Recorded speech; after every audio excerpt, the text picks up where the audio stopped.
नमस्कार, आप देख रहे हैं हिंदुस्तान मेल न्यूज और आइए रुक करते हैं आज की खबरों की ओर। इंदौर में पेड़ गिरने की घटनाओं पर नगर निगम अलर्ट। रोड किनारे पेड़ों के नीचे बनाए जाएंगे थाल। चंदन नगर में 2 गुटों में विवाद। शराब पीने की शिकायत करने से नाराज आरोपी ने चाकू से किया हमला। इंदौर में पकड़ाया बदमाश। 12 अपराध दर्ज। पुलिस अन्य चोरियों के मामले में पूछताछ में जुटी। भिक्षुक मुक्त इंदौर का अध्ययन करने आई विश्व बैंक टीम। हिंसक नशेड़ी अपराधी आदतन भिखारियों की वीडियो देखे। कल होने वाले नागरिक सुरक्षा मॉक ड्रिल को लेकर बोले मुख्यमंत्री doctor Mohan Yadav. Mock drill के संबंध में जिला कलेक्टर और पुलिस अधीक्षकों को विस्तृत दिशा निर्देश। कांग्रेस ने जारी किया फिल्म का पोस्टर। 32 गुल मीटर चालू। इंदौर में हो रही घंटों की बिजली कटौती के विरोध में कांग्रेस ने जारी किया पोस्टर। शहर के यातायात सुधार को लेकर कलेक्टर का बड़ा एक्शन। जिला प्रशासन और परिवहन विभाग की संयुक्त कार्रवाई। बिना निगम स्वीकृति के 5 मंजिला भवन निर्माण। अवैध निर्माण पर निगम का चला बुलडोजर। महापौर मेगा रोजगार मेला 2025। मुख्यमंत्री डॉक्टर मोहन यादव करेंगे मेले का शुभारंभ। लव मैरिज के 3 महीने बाद में ही हुआ तलाक। युवक ने की खुदकुशी। तुकोगंज थाना क्षेत्र का है मामला। इंदौर में रविवार को हुई तेज बारिश में कई जगह पेड़ गिर गए थे, जिसके कारण कई जगह रास्ते काफी देर के लिए बंद हो गए थे। कलेक्टर के समीप भी पेड़ गिरने से एक रिक्शा क्षतिग्रस्त हो गया। पेड़ गिरने की घटनाओं को लेकर नगर निगम अलर्ट पर है। नगर निगम द्वारा अब रोड किनारे के पेड़ों के नीचे थाल बनाई जाएगी। इसके साथ ही पेड़ों की ट्रिमिंग का काम भी शुरू। इस मामले को लेकर नगर निगम आयुक्त ने कहा कि रविवार को कई जगह पेड़ गिरने की सूचना मिली थी। अभी हमारी यह स्ट्रेटेजी है और पेड़ की सेहत के लिए भी अच्छा होता है कि उसके नीचे थाला बनाया जाए। जहां जहां भी पेड़ सड़क के किनारे लगे हैं वहां उन पेड़ों के नीचे थाला बनाया जाएगा। निगम आयुक्त ने कहा कि पेड़ों की ट्रिमिंग का काम भी निगम करती है। इस बार पेड़ों की ट्रिमिंग सिमेट्रिकल की जाएगी ताकि पेड़ एक तरफ झुका न रहे। रविवार को जिस तरह आंधी चली है उस प्रकार की आंधी में वह मजबूती से खड़ा रहे। चूंकि गर्मी में पेड़ों की छटाई कम ही करते हैं, लेकिन रविवार को जो स्थिति बनी है उसे देखते हुए यह फैसला लिया गया कि यह काम शुरू किया जाए। इससे छांव जरूर कम होगी, लेकिन सेफ्टी से जरूरी कुछ भी नहीं है। तो अभी हम लोग की स्ट्रेटेजी यही कि हर पेड़ को देखकर उसका प्रॉपर, क्योंकि ये एक पॉइंट ये भी रहता है कि वृक्ष की सेहत के लिए भी अच्छा होता है कि थाला बन जाए उसके पेड़ के नीचे। तो एकदम पेड़ों में जो थाला बनाएंगे जहां जहां भी वो सड़क के किनारे लगे हैं। दूसरा पॉइंट है कि जो पेड़ों की ट्रिमिंग होती है उसको थोड़ा सिमेट्रिकल वे में इस प्रकार करेंगे ताकि पेड़ एक जगह झुका न रहे, जिससे इस प्रकार की आंधी वगैरह में वो मजबूती से खड़ा रहे। देखिए, शेड का बिल्कुल एक एमआईसी की समिति बनाई गई थी। इसमें हमारे अधिकारी भी थे, अपर आयुक्त थे हमारे। उनकी सेफ्टी को देखकर को लगाया गया था। परंतु जब बहुत तेज आंधी चलती है तो जो ग्रीन नेट होता है वो भी कई बार झूठ के नीचे आ जाता है। तो वो भी किसी बाइक राइडर के अगर सामने आ जाए तो किसी प्रकार की दुर्घटना होने की पूरी अंदेशा रहता है। तो इस कारण से फैसला किया गया कि इसको भी हटाया जाए ताकि जो हमारे लोग हैं, यात्री हैं, सुरक्षित सफर कर सके।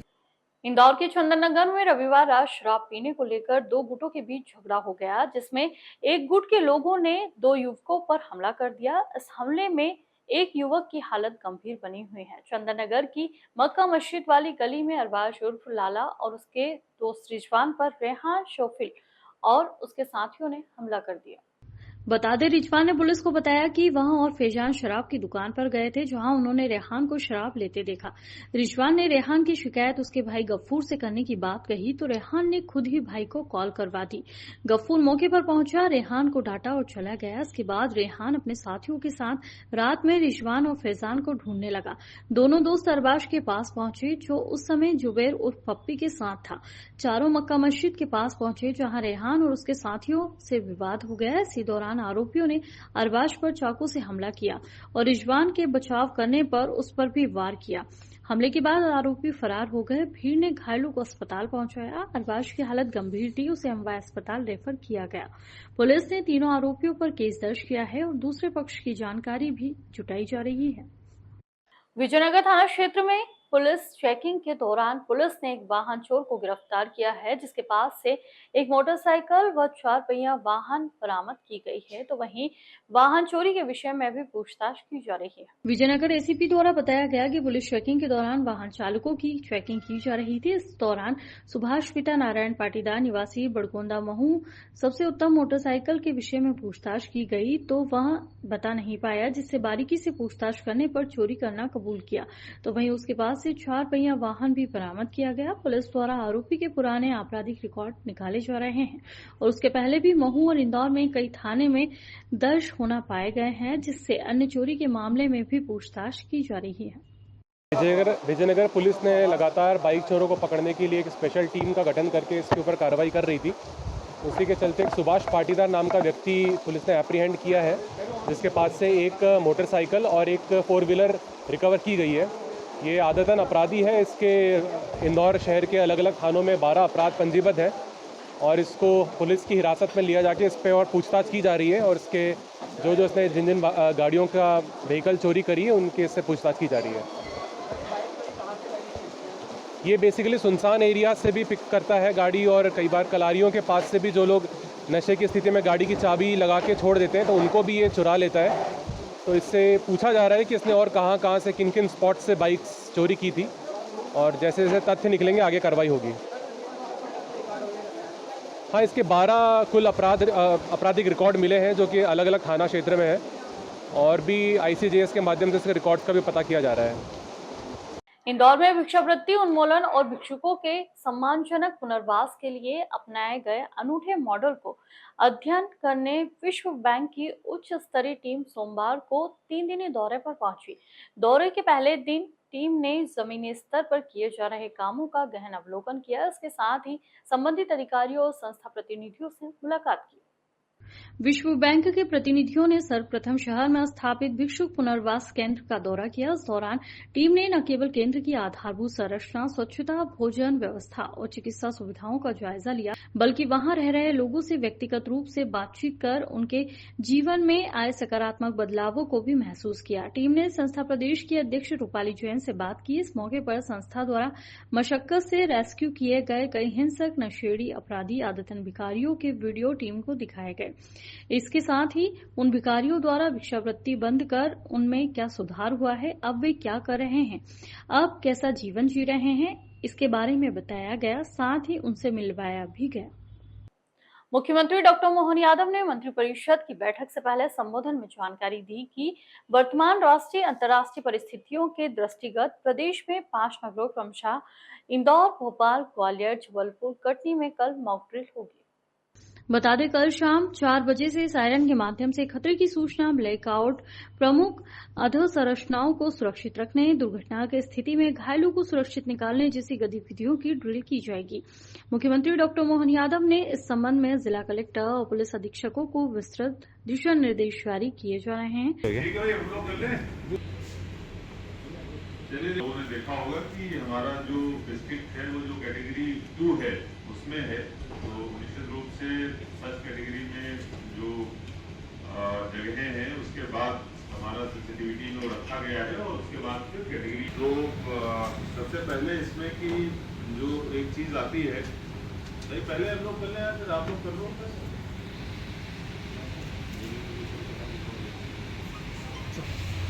तो इसमें सबसे पहले तो हमको जरूरत पड़ती है जब कभी भी अगर मॉक ड्रिल।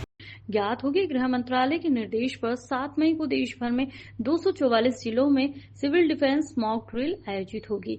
इसमें मध्य प्रदेश के 5 नगरों क्रमशः इंदौर, भोपाल, ग्वालियर, जबलपुर और कटनी में मॉक ड्रिल होगी। इंदौर में घंटों की बिजली कटौती पर कांग्रेस ने सरकार को घेरते हुए एक अनोखा विरोध किया है।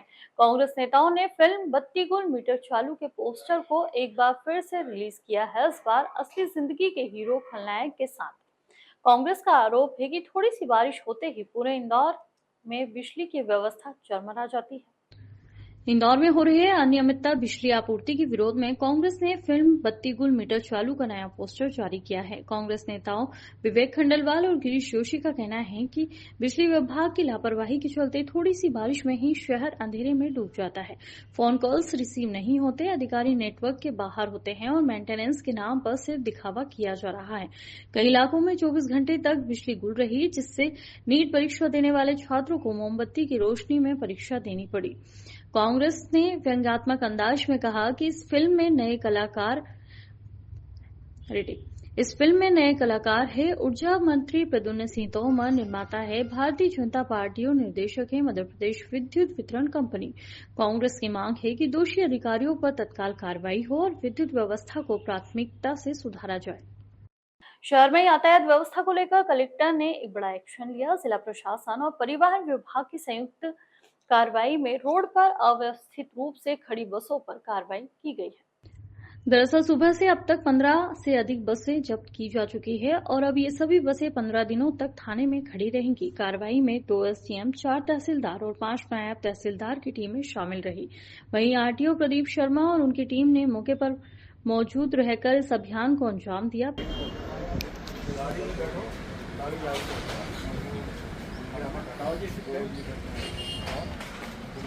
सफाई को सर ओपन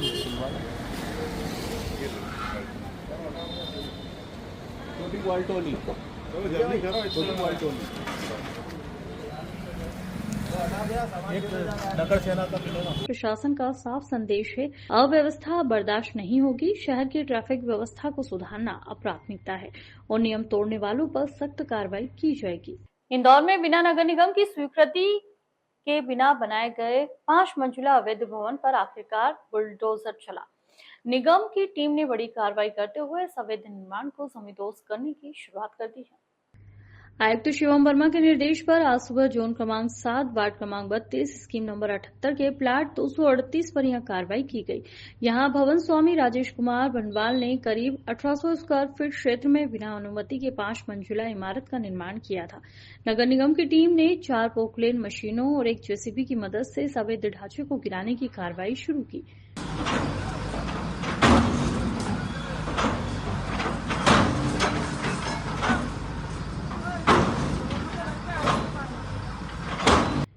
कार्रवाई के दौरान अपर आयुक्त लता अग्रवाल, भवन अधिकारी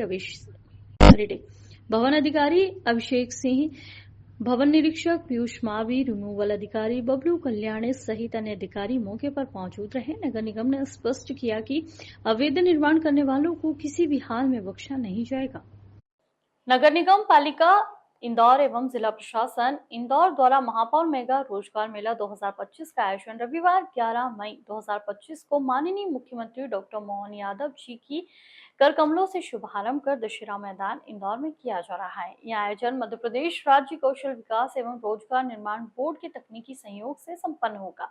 इस रोजगार मेले का मुख्य उद्देश्य युवाओं को उनके कौशल, योग्यता और रुचि के अनुसार विभिन्न क्षेत्रों में रोजगार के अवसर उपलब्ध कराना है, जिससे वे आत्मनिर्भर बने और राष्ट्र निर्माण में अपनी भूमिका निभा सके। इंदौर में प्रेम विवाह के 3 माह बाद ही युवक ने घर पर फांसी लगाकर खुदकुशी करने का मामला सामने आया है। जहां पुलिस पूरे मामले की जांच में जुटी है, तो वहीं परिवार के लोग शादी समारोह में शामिल होने के लिए खरगोन गए हुए थे। इंदौर के तुकोगंज थाना क्षेत्र में रहने वाले 29 वर्ष के युवक द्वारा घर में फांसी के फंदे पर झूलकर खुदकुशी करने का मामला सामने आया है। राम स्नेही मिश्रा द्वारा बताया गया कि युवक की 3 महीने पहले ही लव मैरिज हुई थी। इसके बाद से ही दोनों में किसी बात को लेकर विवाद हुआ था और दोनों अलग हो गए थे, जिसके चलते परिजनों ने आपसी समझौते के आधार पर लिखापढ़ी कर तलाक भी करवा दिया था। लेकिन युवक ने यह कदम क्यों उठाया, इसको लेकर अब पुलिस जांच पड़ताल में जुटी हुई है। तो वहीं घटना के वक्त परिवार खरगोन शादी समारोह में शामिल होने के लिए गया हुआ था। घर पर उसके जीजी और जीजाजी थे। फिलहाल पुलिस मामले की जाँच में जुटी हुई है। पीएम प्रोसेस में है, पीएम के बाद सही स्थितियां स्पष्ट हो पाएंगी। बाकी जो परिवारजन है वो खरगोन शादी में गए हुए हैं। अभी परिवारजनों में सिर्फ जीजा और बहन है। बाकी अभी तक जीजा और बहन के द्वारा जो बताया गया है कि जो राजकुमार है कि अभी कुछ महीनों पहले ही शादी हुई थी, जिसके द्वारा लव मैरिज किया गया था और बीच बीच में विवाद की बात भी बता रहे हैं। शेष अभी चूंकि पूरा परिवार शोकाकुल है तो किसी कथन नहीं हो पाए हैं। पीएम अभी जारी है। जैसे ही पीएम रिपोर्ट आ जाती है और परिजनों के कथन हो जाते हैं, उसके मुताबिक वैधानिक कार्रवाई की जाएगी। हाँ, अभी क्योंकि सारे परिजन मिले नहीं हैं, माता पिता खरगोन गए हुए हैं। जो बहन के द्वारा अभी बताया गया है कि पूर्व में कुछ विवाद होते रहे हैं और अभी ज्यादा समय नहीं हुआ शादी के लिए। विवाद के कारण क्या है और किन परिस्थितियों में फांसी लगाई गई है, उन सारे तथ्यों की जांच की जाएगी। नहीं, अभी तक तो ऐसा कोई सुसाइड नोट नहीं मिला हुआ है और अभी तो चूंकि देर रात की घटना है। बाकी मर्ग पंजीबद्ध कर लिया गया है, जांच जारी है।